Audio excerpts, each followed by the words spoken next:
درود میفرستم به همه بینندگان گرامی این تلویزیون. من مهناز خادمپور هستم. سپاسگزاری میکنم از سرکار خانم شهره آسمی که این فرصت رو باز هم فراهم کردند که سخنانی رو با شما در میان بذارم. همچنین سپاسگزاری میکنم از توجه شما و پرسش ها و پیام های مهرامیزی که پس از گفتگوی پیشینی که در این تلویزیون داشتیم برای من فرستادیم. امروز کوشش میکنم تا جایی که زمان اجازه میده به این پرسش ها پاسخ بدم. اونها رو دسته‌بندی کردم.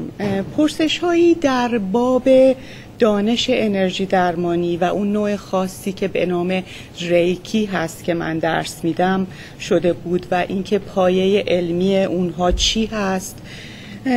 اما چون شرح اونها زمان بیشتری میطلبه، اینو موکول میکنم به مجال دیگری.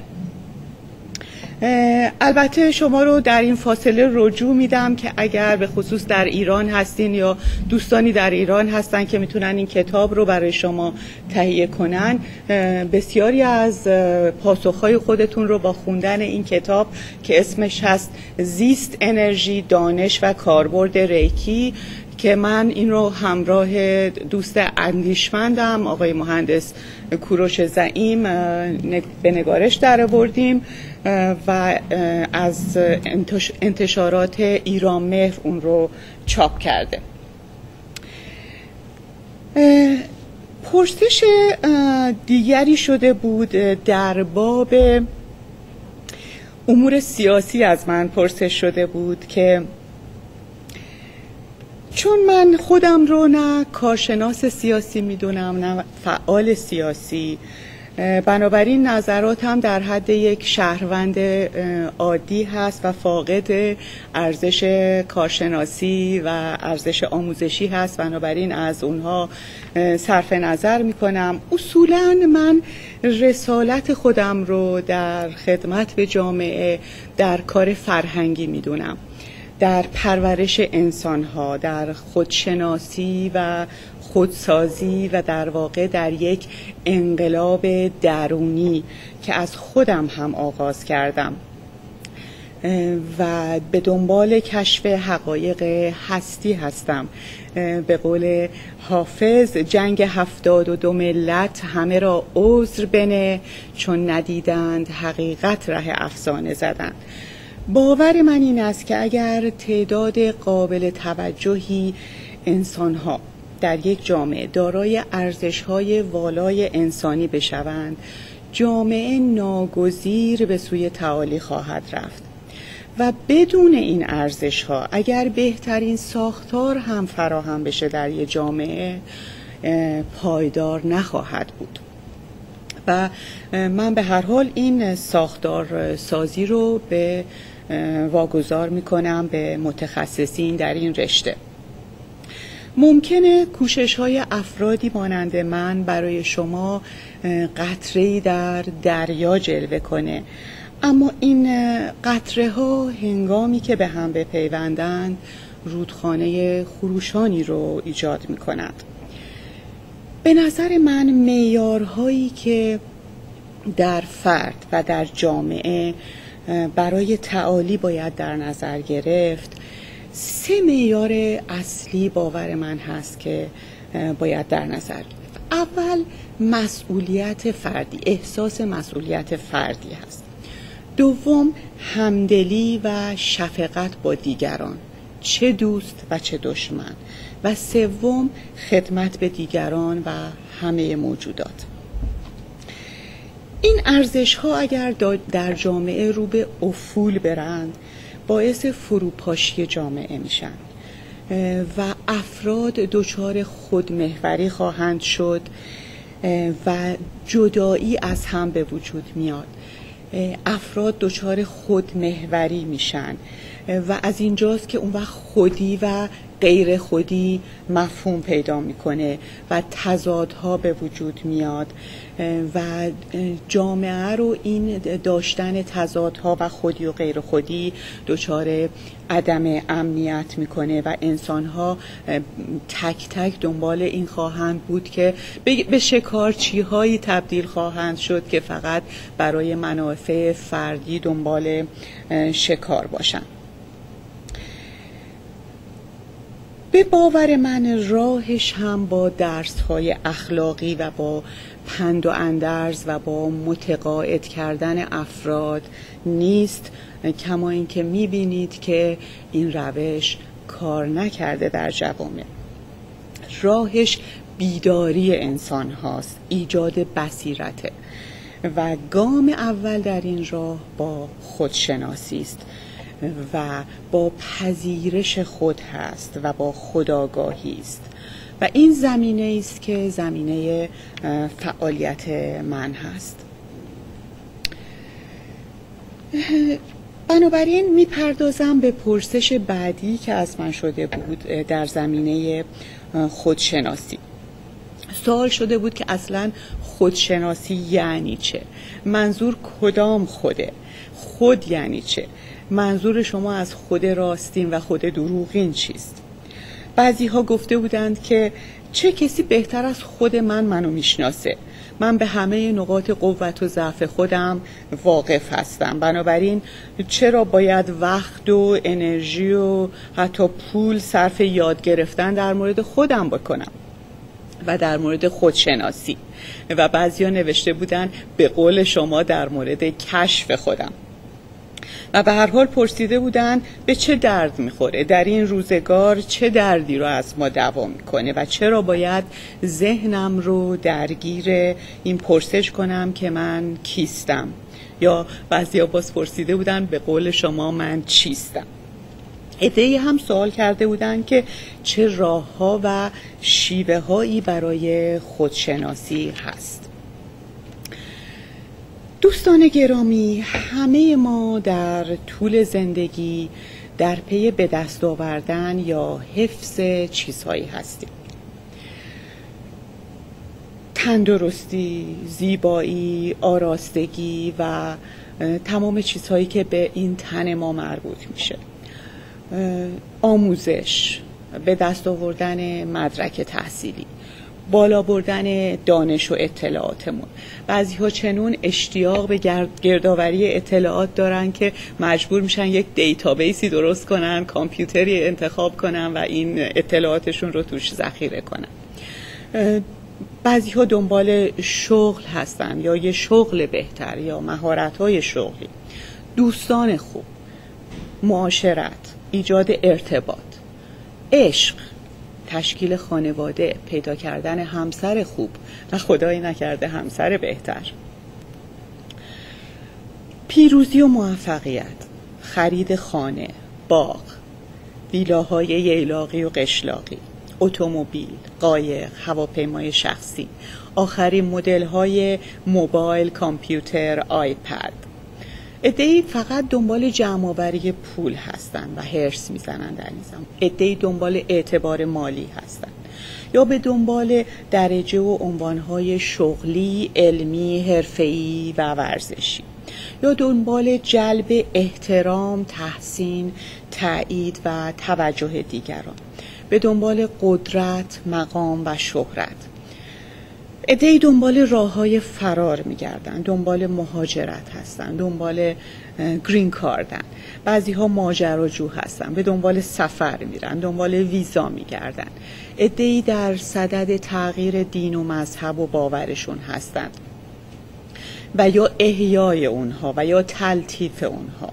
گروهی به دنبال پیشرفت‌های معنوی و روحانی و راه‌های رسیدن به کمال معنوی هستند.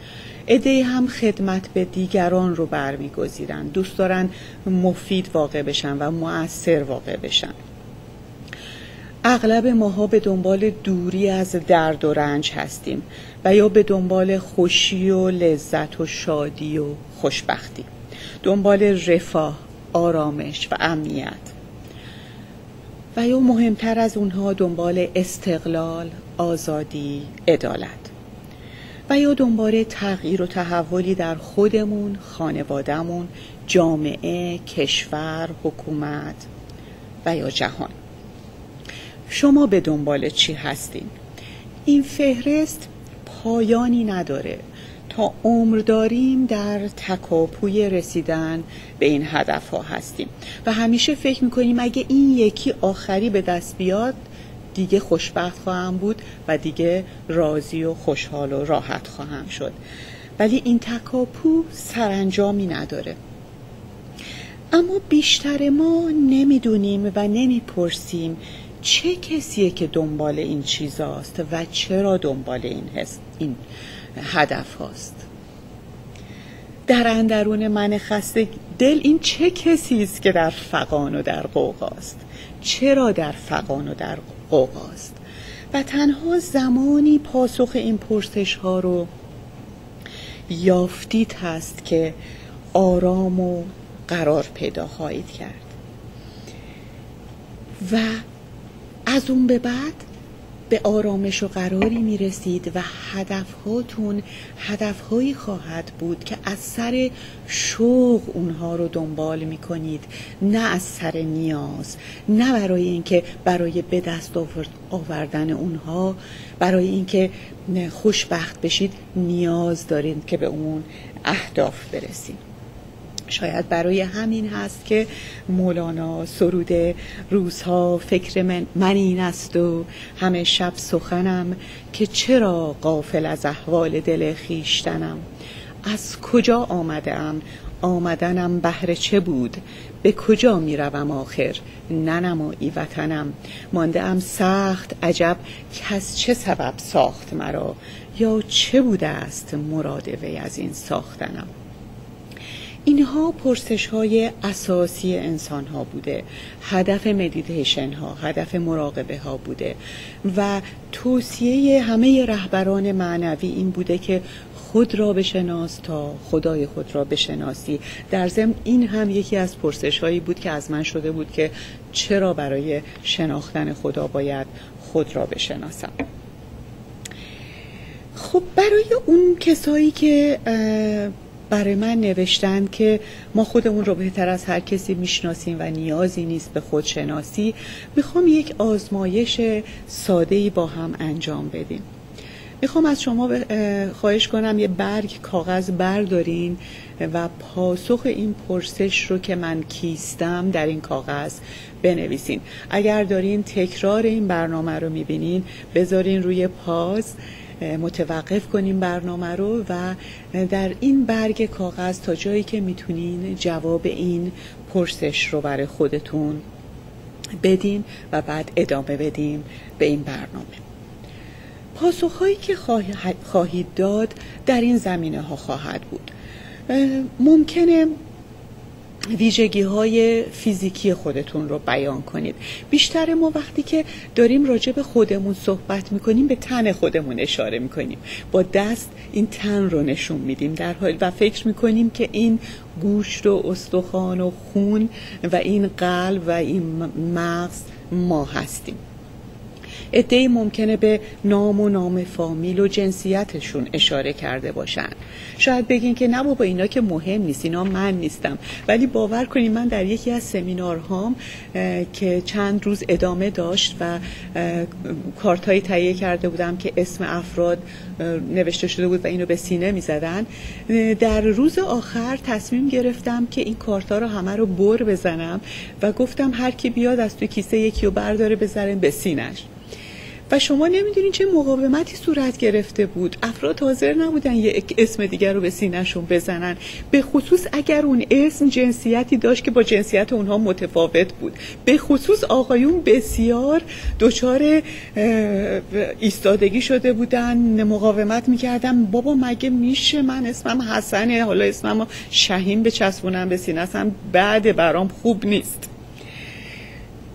و دیگر در چیزهایی که در این برگ کاغذ خواهید نوشت ممکنه راجع به شغلتون باشه، راجع به عنوانهاتون باشه، تحصیلاتتون، معلوماتتون، تخصصها، اطلاعات و مهارت‌هایی که دارین.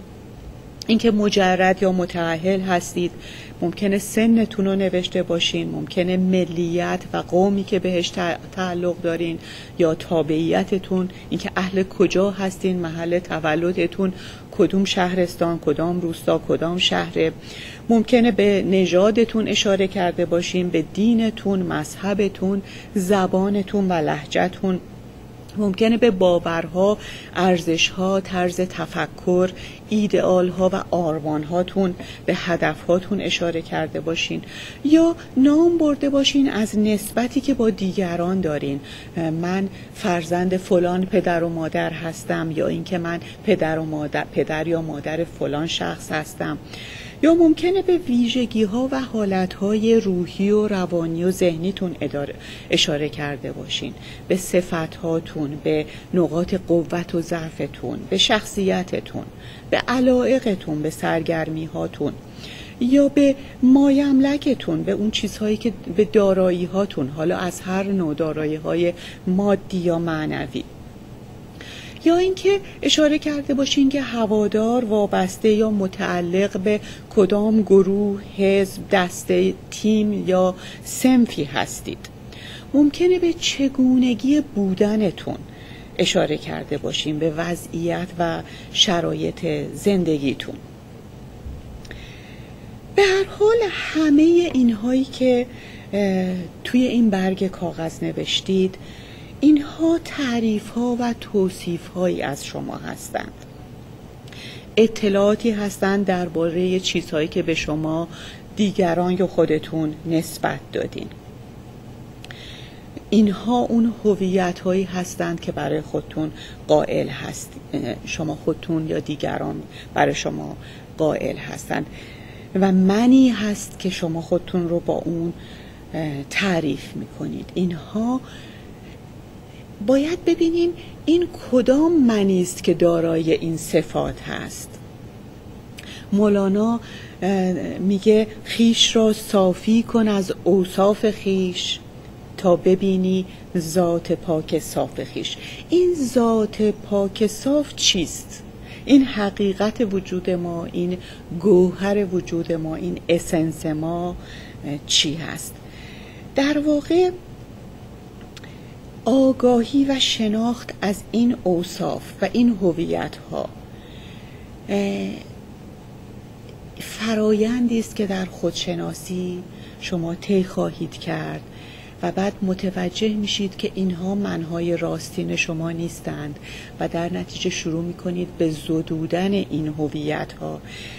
در واقع میشه گفت که خودشناسی فرایند آموختن نیست، فرایند زدودن باورهای نادرست در مورد خودتونه. It's not a process of learning, it's a process of unlearning. و پیدا کردن این معناهای دروغین، این هویت‌های کاذب، اونچه که بهش خود غیر واقعی، ایگو، نفس اماره و بازیگوش بهش میگیم منیت‌های ما، و اونچه که میگیم اگر این زنگارها رو زدوده کنیم آینه وجود ما نمایان میشه، اگر این نقاب‌ها و ماسک‌ها رو از چهره برداریم هست که اون خود راستین ما نمایان میشه. حالا ببینیم که بیشتر بپردازیم و این موضوع رو بشکافیم. ببینید دوستان، حقیقت وجود ما، خود راستین ما بیشتر وقتها در پس این سه تصویر خیالی پنهان میشه. یک، اینکه آنچه من خیال میکنم هستم که شامل همه ویژگی‌های فیزیکی، روحی، روانی، رفتارها، منش‌ها، تعریف‌ها، صفت‌هایی که برای خودم قائل هستم. دوم، اونچه که خیال میکنم دیگران فکر میکنن من آنگونه هستم، یعنی در واقع میخوام که دیگران فکر کنند که من آنگونه هستم، یعنی اون شخصیت ایدئالی که من برای خودم قائل هستم که این متفاوت هست با اون بخش تیره وجود ما که میخوایم پنهان کنیم، اون چه که یونگ بهش شادو سلف میگه، اون وجود سایه ما میگه. اتفاقا من مقاله‌ای نوشتم که چرا از سایه خود گریزان هستیم. معمولا اون بخشی هست که ما پنهان میکنیم و نمیخوایم نمایان بشه، چیزی هست که میخوایم دیگران در مورد ما فکر کنن. سومی اون چیزی هست که دیگران اصولا در مورد ما فکر میکنن. به این ترتیب این سه من خیالی در کنش و واکنش قرار میگیره در رابطه های ما، مناسبات ما با سه من خیالی دیگری. اینها این 6 تصویر خیالی با هم شروع میکنن به کنش و واکنش. برای همین هست که رابطه های ما اصیل و راستین نیست، ناهنجار میشه و به خاطر همین هست که وقتی که شناخت پیدا میکنیم از من راستین هست که اولین فایدهش بهبود رابطه ها و پیوند های ماست. حالا ببینیم که اصلا چگونه این منهای دروغین ایجاد میشن، یعنی مسیر شکلگیری این صفتها، ویژگیها، این منها چگونه هست. ببینید دوستان، جنین وقتی که در شکم مادر هست خودش رو بخشی از رحم میدونه، یعنی خودش رو در وحدت و یگانگی با جهان هستی که همون رحم مادر هست میدونه و حتی تا 1 ماه بعد از به دنیا آمدن هم هنوز این حالت رو داره. شما وقتی به چشمهای یک نوزاد نگاه کنید میبینید که درش اون نور نگاه نیست، یک حالت آرامشی درشه، همطوری داره نگاه میکنه، میبینه ولی نور نگاه رو درش نمیبینید. این همبودی با مادر تا 6 ماهگی نوزاد حتی ادامه پیدا میکنه و کم کم بعد از 6 ماه مادر این نوزاد احساس میکنه جدایی از مادر رو. همراه با شکلگیری حواس 5گانه به تدریج مفهوم مالکیت شکل میگیره. یک چیزهایی میشه مال من، ماین، این تن منه، این مادر منه، اینا اسباب بازی های منه، این جغجغه منه، این خانواده منه، این مدرسه منه، این شهر منه، کشور منه، دین منه، حزب منه، دوستان و فامیل های من هستن، اینها باورهای من هستن، اینها ارزش های من هستن و به هر حال وابستگی به اونچه که مال من هست به وجود میاد و سعی در حفظ اونها به وجود میاد و ممکنه حتی جنگ و ستیز برای حفظ و افزایش اونا و حرص و طمع برای بیشتر کردن اونها به وجود بیاد و احساس ترس و ناامنی از دست دادن اونها برای ما به وجود بیاد و حتی رشک و حسد برای دیگران که مایملک بیشتری دارن و رقابت و دشمنی و بدبینی و سوء ظن و حتی خشونت و تجاوز برای به دست آوردن بیشتر این دارایی ها. این احساس ها بدون حس مالکیت مفهومی پیدا نمی کردن. با تثبیت و گسترش و تبلور مالکیت و احساس جدایی از کل هستی این منیت ها لایه به لایه شکل می گیرن، یعنی شروع به شکل گرفتن می کنن و اون عشق و آرامش و امنیت رو از ما می گیرن و ما دچار رنج و ناامنی و دشمنی و رقابت میشیم. در این قلمرو ما که مالکیت های ما رو تشکیل میدن، آنچه مال من هست در مرکزش منی قرار گرفته، آی، می، که این چیزها متعلق به این من هست و آنچه خارج از این قلمرو هست دیگری است، تو هستی، غیر منه، غیر خودیست، others اینجا قرار میگیرن و در کنش و واکنش و پیوندهای ما با دیگری، در این مناسبات بین من و دیگران به تدریج صفتهای ما، شخصیت ما، ویژگیهای رفتاری و هویت ما شکل میگیره و شرطی شدنها آغاز میشه. تربیت خانوادگی، قواعد اجتماعی، قواعد دینی و سنتی و آداب و رسوم‌ها، انواع فشارهای بیرونی لایه به لایه چهره واقعی، طبیعی و ذاتی ما رو میپوشونن.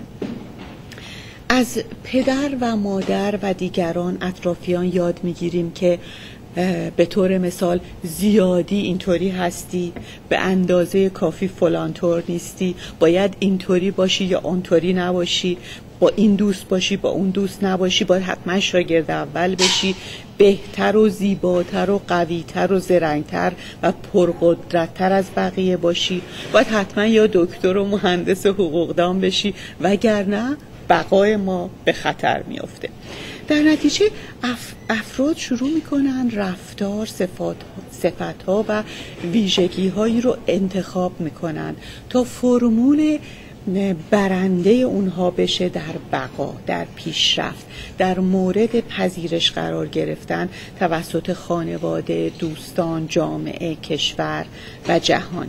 و لباسهایی رو به عاریه میپوشن، نقابهایی رو به چهره میذارن که بتونن موفق بشن و صفات و هویت‌های نیک و بدی رو برای خودشون برمیگزیرن. میتونه این صفت‌ها فداکاری باشه، مهرطلبی باشه، سلطه‌جویی باشه، انزوا طلبی باشه، مطیع بودن باشه، سازشکار بودن باشه، یا سرکش بودن، انتقادگر بودن، لافزن باشه، شخص متظاهر باشه، بذل‌گو باشه، خجالتی باشه، کمالگرا باشه و اینقدر در ایفای این نقش‌ها ما مهارت پیدا می‌کنیم که به مرور فراموش می‌کنیم که این نقشه. نخستین پایه‌های انتخاب این فرمول‌های برنده، این الگوها، این طرحواره‌های ذهنی در کودکی، در سنین زیر 6 سال در واقع به وجود میاد، در حدود سنهای 3-4 سالگی.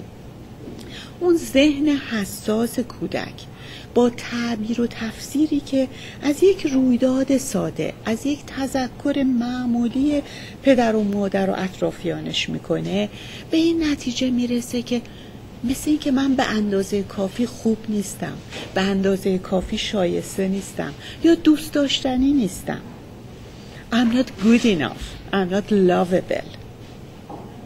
و این معنی میشه که فکر میکنه هست. و چه کار میکنه؟ شروع میکنه فرمول برنده‌ای انتخاب کردن که این گونه نباشه و چنون مهارت پیدا میکنه در فریب دیگران که به مرور خودش رو هم فریب میده و فراموش میکنه که چنین ویژگی رو، چنین فرمول برنده‌ای رو انتخاب کرده. برای که این موضوع بهتر درک بشه مثالی میزنم. فرض کنید یه بچه کوچولو داره برای خودش یه گوشه اتاق بازی میکنه. 3-4 سالش بیشتر نیست. یه خواهر بزرگتر داره، در میزنن، عمه خانوم وارد میشه.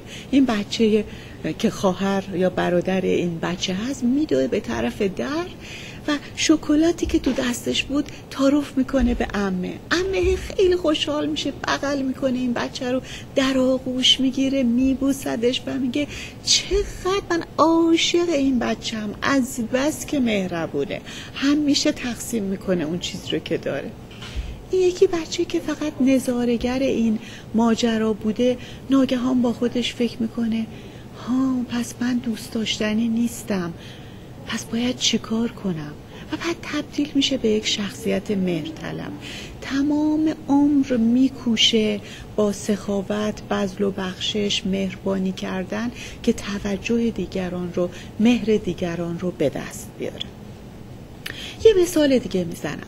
باز فرض کنیم یه بچه کوچیکی داره ورجه ورجه میکنه تو اتاق، پاش میخوره به یه استکان چایی.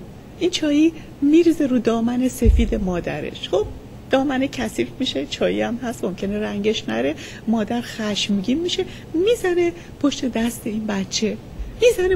این بچه و میگه دست و پا چلفتی، مواظب نیستی، هیچ کاری بلد نیستی. از روی خشم اینو بیان میکنه. اما بچه در همون لحظه باورش میشه که من دست و پا چلفتیم، به اندازه کافی خوب نیستم، پس برای اینکه بتونم آدم شایسته باشم چه کار باید بکنم؟ خیلی باید دقت کنم. و شروع میکنه با دقت و وسواس همه کار رو انجام دادن و به مرور چنون مهارت پیدا میکنه که از نظر یک شخصیت دقیق، منضبط و کمالگر رو پیدا میکنه. خب عیب و ایرادش چیه؟ شما ممکنه فکر کنید چقدر هم عالیه، یکی مهربانه، یکی کمالگراست، با دقته و موفقم شده در این جامعه. اما مشکلش در اینه که به مرور چنون عادت میکنیم به این کار که دیگه این در اختیار و اراده ما نیست، به طور اتوماتیک عمل میکنه. یعنی یه جایی لازم ما با عجله کاری رو انجام بدیم، لازم فست پرودیوسر باشیم، اما نمیتونیم. انقدر باید وسواس و دقت به خرج بدیم که کارمون رو دیر تحویل میدیم و اصلا ارزش اون کار از میان میره. یا یه جایی لازم نیست مهربانانه عمل کنیم، باید یک دیسیپلینی داشته باشیم در رابطه هامون، ولی دست ما نیست. اگه یکی ساعت 3 شب تلفن زده و میگه که من نیاز به درد دل کردن داریم و شما باید 6 صبح سر کار باشین، نمیتونیم به اون بگی که من الان نمیتونم با تو صحبت کنم، چون اتوماتیک باید مهربان باشید.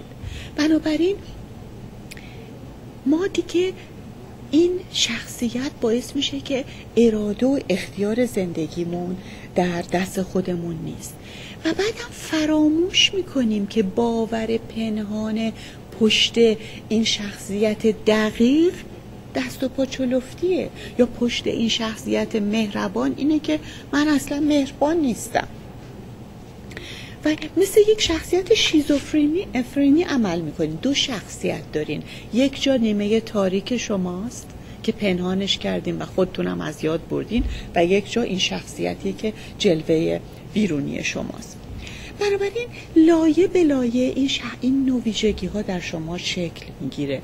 یک بخشیش در دوران نوجوانی صورت میگیره در ارتباط با احساس تعلق شما، یک بخشیش در آغاز دوره جوانی صورت میگیره که احساس میکنید I am on my own، احساس تنهایی و بی کسی میکنید. همه اینها قبل از 22 سالگی است و اصولا با یک ذهنی که بدون تعلق، بدون منطق این باورها رو انتخاب میکنه صورت میگیره. و شما مجسم کنید که یک عمر اون وقت یک بچه یا یک نوجوانی که با منطق عمل نمی کرده زندگی شما رو در بزرگسالی و سالمندی داره بدون اختیار شما میرانه.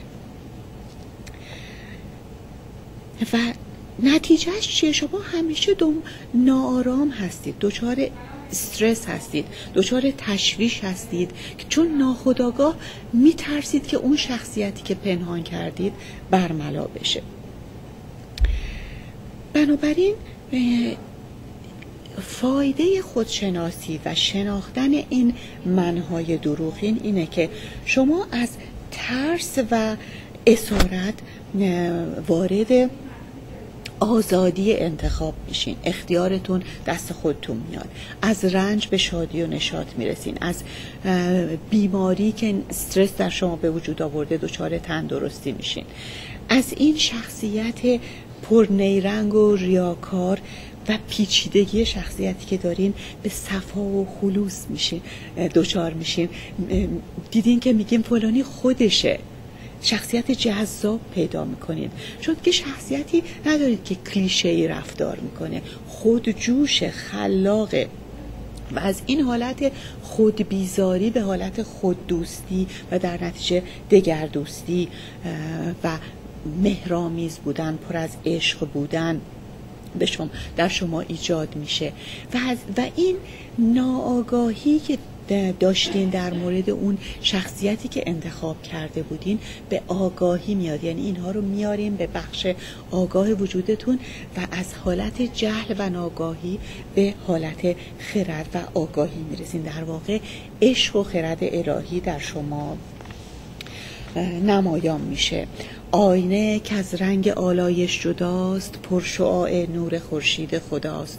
رو تو زنگار از رخ خود پاک کن، بعد از آن نور را ادراک کن. در واقع خودشناسی، شناختن این لایه‌های باورهایی که در مورد خودمون داریم و زدودن اونها هست. خانه را من روفتم از خوب و بد، خانه ام پر گشت از نور احد.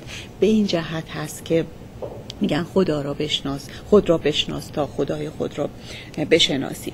بنابراین در پاسخ به اون دوستانی که از من پرسش کرده بودند که خودشناسی چه سودی داره، میتونم عرض کنم که شناخت از خود شگفت‌انگیزترین نیرویی که موجب تحول درونی، تغییر نگرش و دگرگونی ساختار ذهن و باورها میشه و در پی اون شاد و آگاهانه زیستن، سعادت و پیروزی در زندگی رو امکان پذیر میکنه و پیوند با دنیای بیرون و افراد دیگر رو محکمتر، سالمتر و مهرامیزتر میکنه و توان ما رو در دستیابی به آرزوها و هدفهامون فوق‌العاده افزایش پیدا میکنه، چون دیگه در پس ذهنمون اون صفتی که قایم کرده بودیم که ناتوان هست وجود نداره و بنابراین امکانات نامحدودی در مقابل ما قرار میگیره و سقف آرزوهامون، آسمان که در واقع سقفی برش متصور نیست، قرار خواهد گرفت. بنابراین من میخوام به پرسش بعدی بپردازم که حالا چگونه این کار رو انجام بدیم، چگونه آغاز کنیم. ببینید دوستان، 3 گروه افراد هستن که دنبال خودشناسی نمیرن. اول اونهایی هستن که میگن ما خودمون رو میشناسیم بهتر هر کسی و لازم نداریم. این دست افراد وقتی که گام بذارن در راه خودشناسی شگفت زده میشن از پیدا کردن و کشف این باورهای پنهان خودشون. دوم گروهی هستن که میگن چه سودی داره در زندگی ما و اینها متوجه میشن که چقدر نیرومندتر میشن، چقدر سالمتر میشن از نظر ذهنی و روانی و چقدر میتونن موفقتر باشن و مسئول زندگی خودشون باشن و احساس قربانی بودن نکنن. سومین گروه اونایی هستن که فکر کنن این راه دشواره، باید 7 خانه رستم رو طی کنیم و فقط آدم‌های برگزیده میتونن این راه رو برن.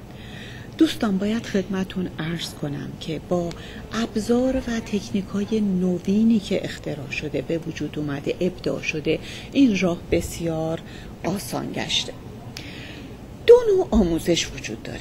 نوع اول بهش میگن درس‌های کلامی، word lesson. کوششی هست word lesson، درس‌های کلامی که افکار و عقاید یک فرد یا برداشت‌های او رو از پژوهش‌ها، آزمایش‌ها و تجربه خود او به دیگران انتقال بده. درس دوم word lesson هست. این درک و برداشت و دریافت خود شماست از آن چیزی که تجربه میکنید شخصاً و یا بهش برخورد میکنید، یعنی تجربه دست اول شما هست.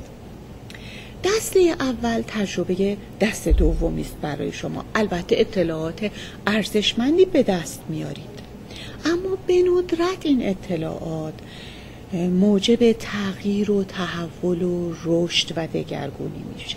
به ندرت باعث تغییر نگرش و بلوغ شما میشه. اما این تجربه های دست اول تغییر نگرش به وجود میارن، رشد به وجود میارن، تحول و دگرگونی به وجود میارن، باعث بلوغ شما میشن و انقلاب درونی در شما به وجود میارن. بنابراین نخستین توصیه من این هست که روش‌های تجربی رو انتخاب کنید. به عنوان کسی که سالها در این راه بوده و آموزش دیده، این توصیه رو به شما میکنم. در میان راه‌های گوناگونی که من طی کردم و روش‌هایی که آموختم و آموزش دادم، 2 راه رو من به شما میتونم توصیه کنم بر اساس تجربه خودم. معیار من هم برای اینکه این 2 راه رو به شما توصیه میکنم این هست که اولا این هر دوی این راه ها بسیار ساده هستند، یادگیری اونها و انجامش. دوم اینکه بسیار نیرومند عمل میکنند. سوم اینکه سرعت رسیدن به اون هدف شما بسیار بالاست در این راه و بسیار راه‌های امنی هستند و آموزش اینها، هر دوی اینها در کوتاه مدت صورت میگیره. دیگر اینکه وابسته به هیچ دین و مذهب و ایدئولوژی و باوری نیست و لازم نیست هیچ باوری رو اتخاذ کنید تا بتونید اونها رو انجام بدین. یعنی در واقع جهان شمول و زمان شمول هستند، یعنی یونیورسال هستند اینها. اولین اینها یک دوره است که در 9 روز میشه آموزش داد. این رو یک تکنیکی است که در آمریکا ابداع شده با تلفیق روانشناسی غرب با فلسفه و عرفان شرق. نام این دوره از یک واژه سانسکریت به نام اواتار گرفته شده، آریه گرفته شده. اواتار به مفهوم یک موجود آسمانی هست که برای انجام مأموریتی در دنیای خاکی ظاهر میشه. در هند به افرادی اواتار گفته میشه که به اشراق رسیدن، به معرفت نفس و به شناخت از خود و جهان هستی رسیدند.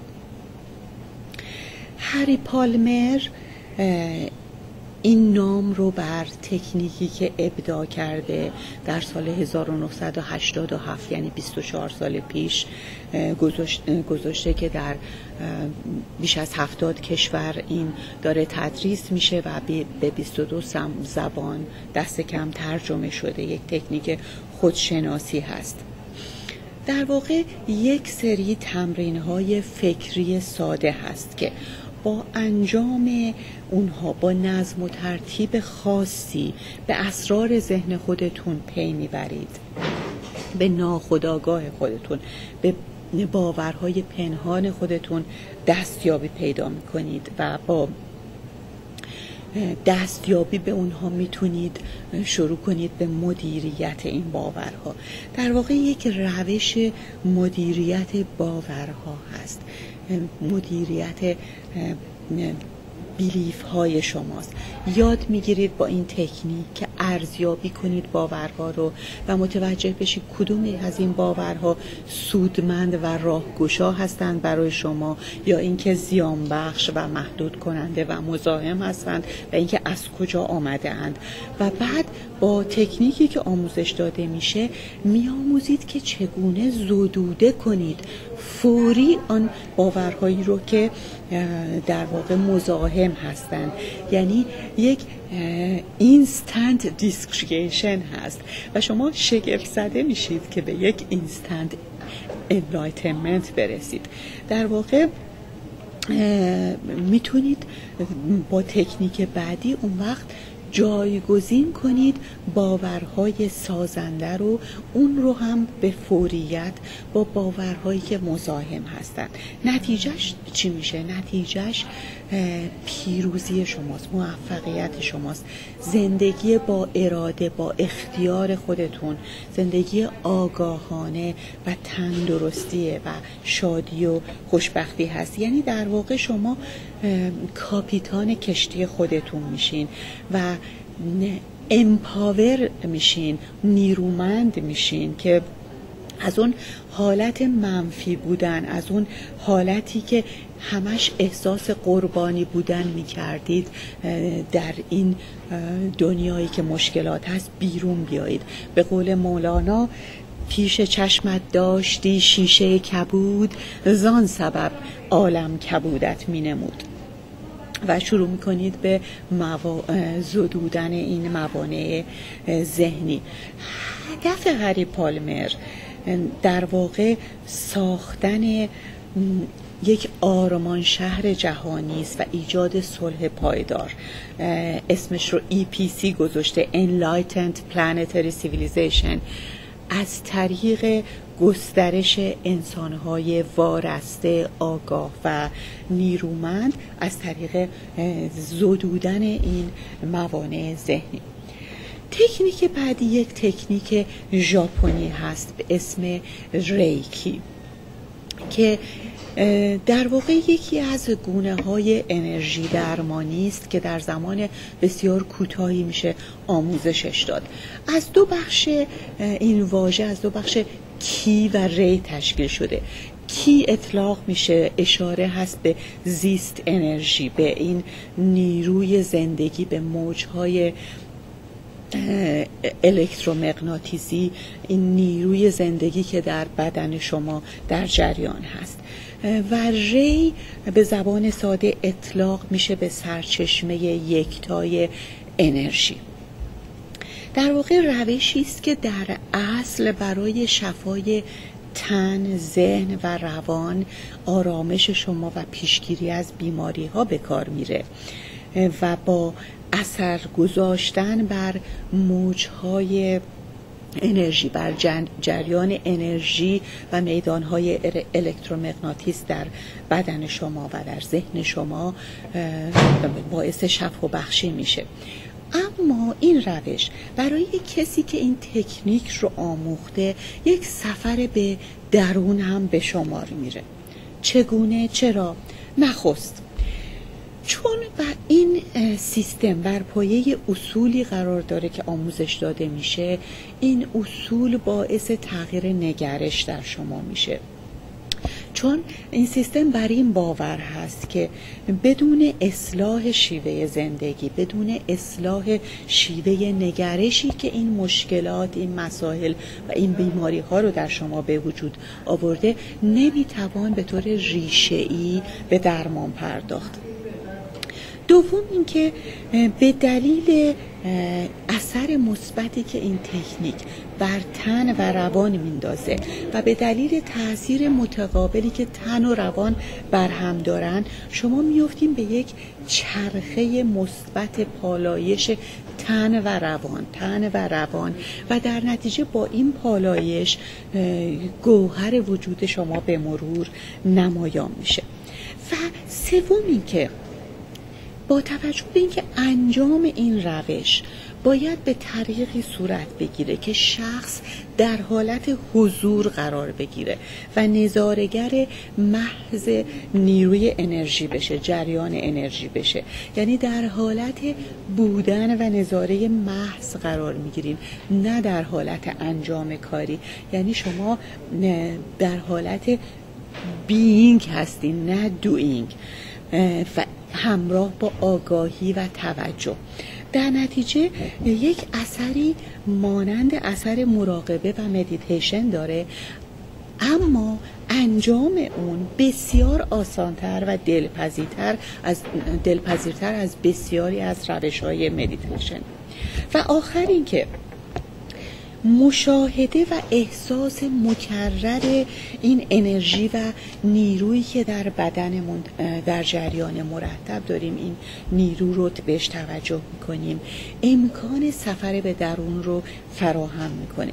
و برای کسی که این تکنیک رو برای دیگران انجام میده، مشاهده مکرر این نیرو در دیگران او رو متوجه این یگانگی این نیرو، یگانگی گوهر هستی، این اسنس، این سرچشمه حیات، این نیروی حیات، این جان میکنه، به طوری که به مرور به قول هاتف تا به جایی رساندد که یکی از جهان و جهانیان بینی، با یکی عشق ورز از دل و جان تا به عین الیقین عیان بینی که یکی هست و هیچ نیست جز او وحده لا اله الا هو.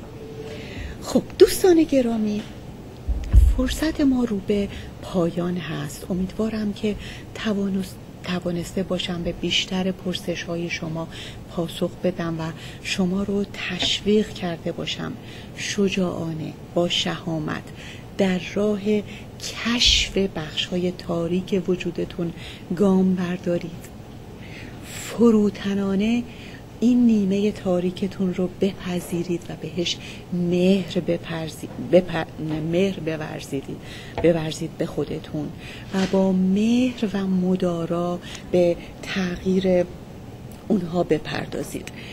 من امروز در فیسبوکم یک نقل قولی رو گذاشته بودم و دیدم جالب، اون رو به فارسی ترجمه کردم برای شما میخونم. این بود که عشق حالتی از بودن است، نه حالتی از احساس. عشق بسیار فراتر از قلمرو هیجانات عاطفی و احساسی است. عشق نگرشی خیرخواهانه و مهرآمیز به همه آفریده ها در همه شرایط و همه زمان هاست که خود ما را نیز در بر میگیرد. عشق قوی ترین نیروی جاذبه در جهان هستی است. من میخوام در این دقایق پایانی یکی از تمرین‌های آواتار رو با شما انجام بدم که ما اسمش رو گذاشتیم Compassion Exercise یا تمرین همدلی شفقت. این تمرین رو شما هم میشه میان زوجها انجام بشه، هم برای افراد خانواده، هم میتونید نسبت به یک افرادی که احساس میکنید مخالفتی عقیدتی باشون دارین یا انتقادی بهشون دارین یا دشمنی دارین باشون یا از رفتارشون خوشتون نمیاد یا در یک پارک عمومی نسبت به هر فرد غریبه‌ای انجام بدید و نتیجهش ایجاد یک حس همدلی خواهد بود. بنابراین من و شما میخواییم با هم این تمرین رو انجام بدیم. بنابراین میتونین حالا با چشمان باز یا چشمان بسته یک فردی رو در ذهن خودتون انتخاب بکنید و با هم شروع کنیم به انجام این تمرین. در حالی که توجهتان به آن فرد است، در دلتان بگویید درست مانند من این آدم هم در زندگی در جستجوی اندکی سعادت و شادی است. در حالی که باز هم توجهتان به آن فرد است که انتخاب کرده اید، در دلتان بگویید درست مانند من این آدم هم در زندگی می‌خواهد از درد و رنج دوری کند. در حالی که باز هم توجهتان به همان فرد است، در دلتان بگویید درست مانند من این آدم هم در زندگی با اندوه، تنهایی، نومیدی آشنا شده است. در حالی که باز هم توجهتان به آن فرد است، در دلتان بگویید درست مانند من این آدم هم در پی برآوردن نیازهای خویش است. باز هم در حالی که توجهتان به آن فرد است، در دلتان بگویید درست مانند من این آدم هم در زندگی درس میگیرد. این آدم هم درباره زندگی روز به روز می‌آموزد. چشماتون رو باز کنید و توجه کنید به تغییری که پس از پایان این تمرین که ما اسمش رو گذاشتیم Compassion Exercise، تمرین همدلی، در احساس شما نسبت به اون فردی که انتخاب کرده بودید به وجود اومده. در اینجا با مهر بی پایان همه شما رو به خدا می سپارم و یک بار دیگه از خانم شهره آسمی و این تلویزیون سپاسگزار هستم. روز و شب شما در هر کجایی که هستید خوش، بدرود.